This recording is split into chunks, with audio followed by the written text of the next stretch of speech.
Obrigada, Naka. Temos muitos assuntos então para repercutir a partir de agora com o Paulo Gala, economista-chefe do Banco Master. Paulo, muito bem-vindo, um bom dia para você.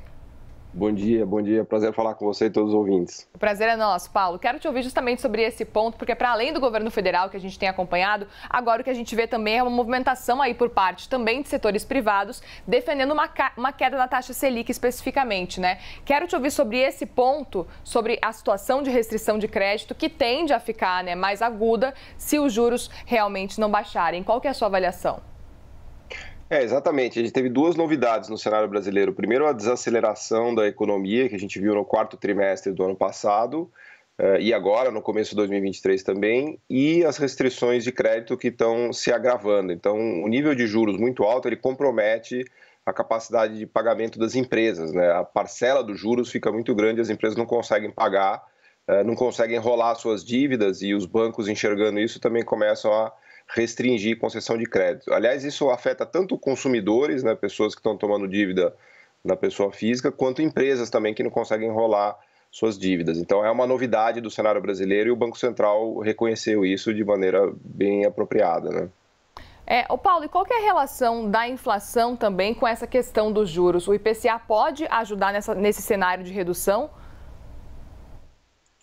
O juros elevado, ele desaquece a economia. Então, uma pessoa que vai, eventualmente, trocar de carro, comprar móveis, comprar um imóvel, não consegue comprar porque está muito caro, né? Isso desacelera a atividade econômica e, portanto, as empresas não conseguem aumentar preços. Então, na verdade, o que a gente chama do canal dos juros é um canal de desaceleração de atividade econômica que reduz os preços ou reduz a capacidade de aumento de preço das pessoas lá na frente. Por isso que o IPCA está desaquecendo. A gente deve ver o IPCA esse ano menor do que no ano passado, com uma inflação, portanto, mais baixa, com uma economia mais fraca, né?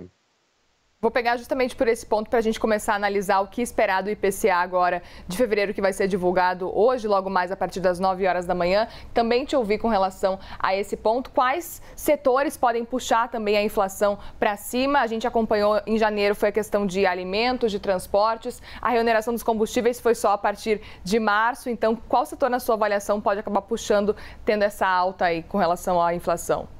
O setor que mais atrapalha, por assim dizer, a inflação em fevereiro é o setor de serviços e de mensalidades escolares, né? A gente sabe que, tradicionalmente, o mês de fevereiro é um mês do reajuste das mensalidades. Então, todo mês de fevereiro a inflação costuma ser mais alta. Nesse mês, provavelmente, a inflação deve ter fechado entre 0,7 e 0,8, graças a esses reajustes, né? Então, acho que o grande vilão são as mensalidades, mas ao longo do ano a inflação deve ceder, deve cair. Aliás, no meio do ano a inflação costuma ser mais fraca. A gente diz que tem uma sazonalidade, né? Ela aumenta no começo do ano e vai caindo ao longo do ano.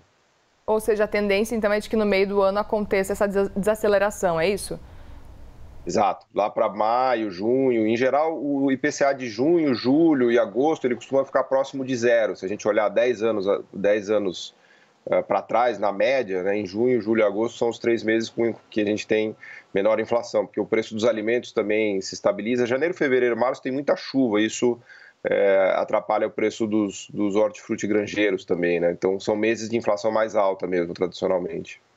Muito bem, Paulo, eu peço que você continue com a gente aqui, porque a gente tem outro assunto para tratar a partir de agora, porque a gente vai mostrar para você a fala da ministra do Planejamento, a Simone Tebet, que garantiu que o novo arcabouço fiscal vai ser apresentado pelo governo Lula e que vai agradar a todos, inclusive ao mercado. Essa fala da ministra aconteceu logo depois de um encontro com o ministro da Fazenda, o Fernando Haddad, ontem, para tratar justamente sobre essa nova âncora fiscal do país. Vamos ouvir? É um arcabouço fiscal responsável, preocupado com a responsabilidade fiscal, com o déficit primário, com a estabilização da dívida PIB, mas atendendo a um pedido justo do presidente da República, porque assim quer a democracia brasileira, de que temos que ter recursos para os investimentos necessários para fazer o Brasil voltar a crescer.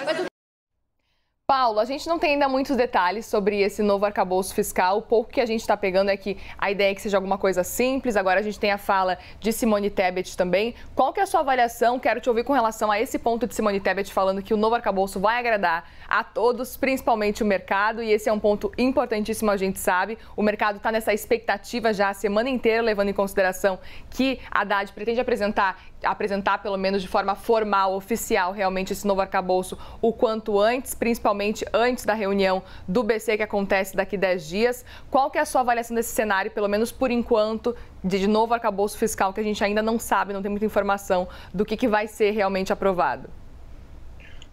Estamos aqui na expectativa. No mercado está acreditando. Se a gente olhar as taxas de juros futuras que medem um pouco esse pulso da expectativa do mercado em relação ao que vem, as taxas têm caído bastante. Nessa semana elas caíram, mostrando que há uma expectativa positiva. Eu acho que o fundamental dessa regra é ter, primeiro, uma trava de gastos, né, alguma regra que mostre como o governo pretende controlar os gastos ao longo do tempo, e segundo, alguma trava ou alguma regra em relação ao endividamento, né, que dê alguma capacidade de previsão de endividamento público ao longo do tempo. Se tiver esses dois componentes, eu acho que é uma regra que pode agradar, né? O mercado, por enquanto, está com uma expectativa positiva, né? Tomara que não venha uma decepção aí nos próximos dias, né? Pois é, qual que seria o cenário, na sua avaliação, de uma decepção? O que poderia ser algo que realmente não agradasse o mercado?